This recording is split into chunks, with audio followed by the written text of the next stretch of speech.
안녕하세요, 닥터 피터팬입니다. 오랜만에 인사드리는데요. 오늘은 제가 자궁근종의 재발에 대해서 제가 삐뚤어졌나? 재발에 대해서 얘기하려고 합니다. 제가 진료실에서 환자를 보다 보니까 어떤 질환이 재발했다는 거에 대해서 환자분들이 이해하시는 부분이 많이 혼동이 있는 것 같습니다. 그래서 자궁근종이 왜 재발하는지, 정말 재발을 잘하는지, 그럼 재발하지 않는 치료는 뭔지, 뭐 이런 전반적인 자궁근종 재발에 대해서 이야기하겠습니다. 먼저 우리가 흔히 이제 자궁근종 재발이라고 말하면은 이제 암 환자분들 중에 암 치료 받고 5년 이내에 재발했다, 막 이런 얘기들이 먼저 떠오를 것 같습니다. 이제 그런 경우는 이제 완전히 치료했는데, 그러니까 어떤 종양이 있어서 위암이라고 했을 때 위암이 있어서 위암을 완전히 절제해냈는데 그럼에도 불구하고 다시 생긴 경우를 재발이라고 하죠. 이게 통상적인 재발의 개념입니다. 그러니까 완전히 치료가 잘 됐고 근데 그게 어떤 이유에서 다시 생긴 경우를 재발이라고 말하죠. 자, 그럼 자궁근종은 어떨까요? 물론 자궁근종도 대부분 그렇게 생각하시는 분들이 많으시죠. 자궁근종이 있는데 다 치료했는데 뭐 색전술이 됐든 하이프가 됐든 수술했는데 다시 생긴 경우, 그러니까 재발이라고 당연히 생각하시겠죠. 근데 여기에 좀 문제가 있습니다. 이제 증상을 가지고 재발했다 안 했다라고 판단하는 게 첫 번째입니다. 예를 들면 어느 분이 생리통이 되게 심하셨어요. 근데 이제 근종 치료를 받았는데 뭐 한동안 괜찮으시다가 다시 생리통이 생겼습니다. 자, 그럼 이게 근종이 재발한 걸까요? 이건 쉽지 않습니다. 왜냐면 그 생리통이 근종 때문에 생겼고, 그래서 근종을 치료했더니 생리통이 좋아졌는데 다시 생리통이 생겼으니까 당연히 근종이 재발했다고 생각할 수는 있지만 꼭 일치하는 건 아니죠. 뭐 생리통의 워낙 다양하기 때문입니다. 자, 그래서 증상에 대해서는 워낙 다양한 원인이 있기 때문에 그 인과관계에 대한 종합적인 평가가 좀 필요하다.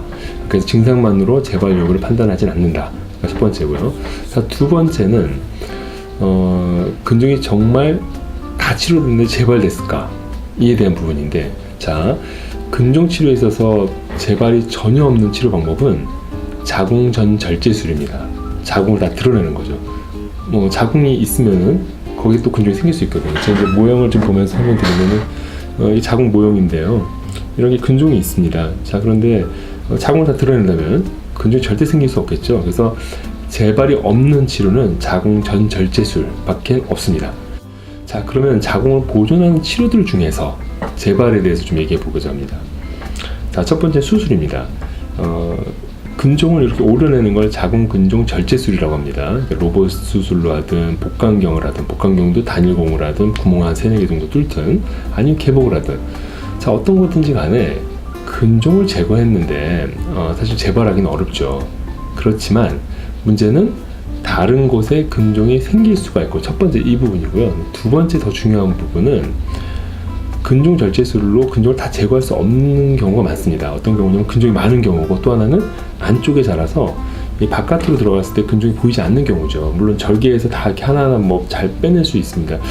저희 병원 유환자분 예를 좀 보여드리면 근종이 많은데 한 20개 정도 제거한 것 같아요. 자, 그러면 재발을 안 할까요? MRI를 보면은 그 안에 조그만 씨앗 같은 게 또 있습니다. 자, 그런데 여기서 초음파만으로 근종을 정확하게 평가할 수가 없기 때문에 다 제거하지 못하고 그렇게 남은 근종들이 다시 커지는 경우입니다. 이건 정확히 말하면 재발은 아니죠. 다 제거를 못하는 거죠. 자, 그래서 수술에 있어서 1번 근종을 다 있는 거죠. 예를 들면 이제 10개가 있는데 MRI에서 10개가 보였고 10개를 다 제거했다.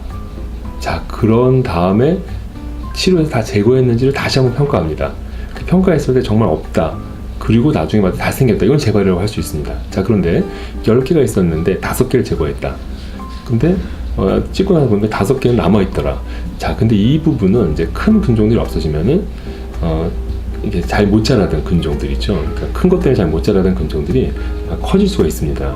이거는 정확히 말하면 이제 재발이 아니라 남은 근종들이 다시 커진다, 이렇게 보셔야 됩니다. 그래서 수술 전에 정확하게 근종 상태가 어떤지를 보고 과연 몇 개를 제거할 수 있다, 그리고 몇 개는 남을 수 있다라는 걸 충분히 이해를 하고 수술을 결정하시는 게 맞습니다. 그리고 그렇게 조금만 있다 하더라도 문제되지 않거든요. 다 제거할 필요는 없는 겁니다. 자, 그러면 두 번째, 수술 아닌 비수술적인 치료 방법 중에서 이제 하이프 색전술이라는 방법이 있습니다. 하이프는 이제 근종을 몸 바깥에서 초음파를 쏴서 익혀서 죽이는 거죠. 태워 죽이는 거죠. 자, 근데 요즘에 하이프의 재발률에 대한 이야기가 참 많습니다. 정말 재발률이 높죠. 저희가 실제로 높습니다. 자, 이것도 마찬가지로 근종을 완벽하게 다 죽였다. 그러면 그 근종이 재발하기는 어렵습니다. 다 죽었다면, 죽은 사람이 살 수 없죠. 죽은 세포가 살 수는 없습니다. 다 그런데 하이프에서 재발률의 대부분은 어떤 경우냐면 다 죽은 게 아니라 일부 근종이 살아남아 있는 경우가 대부분입니다. 그러니까 그 말은 무슨 말이냐면 열로 죽이는데 열은 이렇게 점점이에요. 쏴서 죽이게 되거든요. 근데 그걸로 해서 100% 죽여야 되는데 다 죽은 걸 확인을 못하는 거예요. 대부분 저희가 MRI에서 조영제를 써서 살았냐 죽었냐를 평가하게 되거든요. 근데 그렇지 않고 초음파만 보게 되면은 잘 죽었는지 사실 평가할 수가 없습니다. 그러니까 저기 병원에서는 잘 치료됐어요 말하는데, 자, 그래서 하이프로 완벽하게 죽였다면은 절대 재발할 수가 없지만 대부분의 경우는 다 죽이지 못하고 가운데만 일부 죽이고 바깥에는 살아남는 경우가 많습니다. 연구 논문들을 보면은 90% 이상, 요즘엔 거의 100% 정도를 괴사시키는 걸 원칙으로 합니다. 근데 이걸 평가하지 않고 그냥 죽었네 라고만 듣고 그렇게 추적 검사를 하면은 대부분 다 커집니다. 100% 죽이지 않아서 그렇습니다. 그렇다면 100% 죽은 걸 어떻게 할 수 있느냐? 시술 후에 조영제라는 거를 써서 MRI 검사해서 확인하셔야 됩니다. MRI를 지금 확인할 수가 있거든요. 그래서 저희가 한 95% 죽이더라도 5% 정도 살아남을 수 있는데, 그럼 그 살아남은 부분에 대한 추적 검사가 필요합니다. 물론 그게 커지지 않는다는 문제가 안 되지만 그게 커지는 경우도 있습니다. 자, 그래서 하이프의 재발에 대해서는 완벽하게 죽었다면은 재발하는 그 죽은 근종이 재발하는 경우는 거의 없다. 하지만 대부분 완벽하게 죽이지 못하기 때문에, 또 죽인 거를 정확하게 확인하지 못하기 때문에 치료는 잘 됐다고 들으셨지만 실제로는 치료가 완벽하게 되지 않은 거고, 그렇게 남은 근종이 다시 빨리 커지는 이런 게 워낙 많기 때문에 제가 알기로는 안티카피에도 생기고 했다고 들었는데요. 그 정도로 이제 재발률이 높다는 인식이 들어온 겁니다. 자, 그래서 하이프는 열로 치료하는 아주 좋은 치료 방법이지만 100% 완전하게 치료할 수 있는 게 제일 중요하다. 그러기 위해서는 하이프로 치료가 가능한 근종인지 아닌 근종인지를 평가해야 되는데, 이거 역시 MRI로 평가할 수가 있습니다. 몇 가지 복잡한 기준들이 있는데요. 첫 번째는 이제 근종이 물이 많냐 적냐. 그러니까 마른 나무는 불 잘 붙죠. 젖은 나무는 어렵습니다. 불 붙이기가. 근종도 마찬가지예요. MRI에서 보면 물이 적은 근종과 많은 근종을 구분할 수가 있거든요. 그래서 물이 적은 근종, 그리고 사이즈가 너무 크지 않은 경우, 또 피하 지방이 너무 두꺼운 분들은 이 열이 잘 통과가 되지 않습니다. 그래서 피하 지방이 좀 얇아야 되겠고요. 위치가 너무 깊으면 좋지 않습니다. 그래서 이런 몇 가지 조건들에 부합하는 근종에 대해서 하이프를 치료하면 아주 좋은 치료 방법이지만, 그렇지 않은 근종은 무리하게 치료하게 되면 거의 다 재발하게 됩니다. 자, 그래서 치료 대상이 맞는 근종을 선택하는 게 첫 번째, 치료된 다음에는 100% 치료됐는지를 확인하는 게 두 번째. 이렇게 했을 때 재발률을 낮출 수가 있습니다. 자, 또 하나의 비수적인 치료 방법으로는 색전술이라는 방법이 있습니다. 색전술에 대한 재발률에 대해서 다양한 논문이 나왔습니다. 근데 자, 이것도 마찬가지예요. 하이프랑 근종이 완벽하게 죽었다면 그 죽은 근종이 재발하는 경우는 사실 거의 없습니다. 물론 새로 생겨서 진짜 재발하는 경우가 있긴 하지만 많지가 않거든요. 자, 그래서 이것도 마찬가지로 색전술은 혈관을 막아서 죽이는 건데, 그러니까 하이프와는 달리 근종의 크기라든가 물이 많냐 적냐, 그 위치 이런 건 관계가 없어요. 그래서 대부분의 근종은 치료 가능하다 보시면 되는데, 중요한 거는 치료한 다음에 역시 잘 죽었냐를 평가해야 됩니다. 이것도 조영제를 써서 하는 MRI 검사로 평가하게 되는데, 이렇게 평가했을 때 완벽히 죽은 게 확인된다면 근종은 이제 다시 재발할 수 없는 거죠.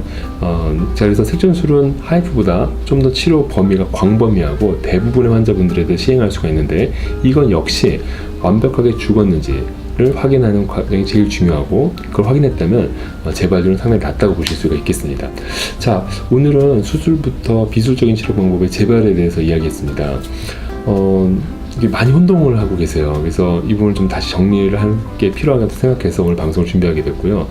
혹시 근종 재발에 대해서 궁금하신 분들은 밑에 댓글을 남겨주시면 제가 하나하나 좀 자세히 예를 들어 설명드리겠습니다.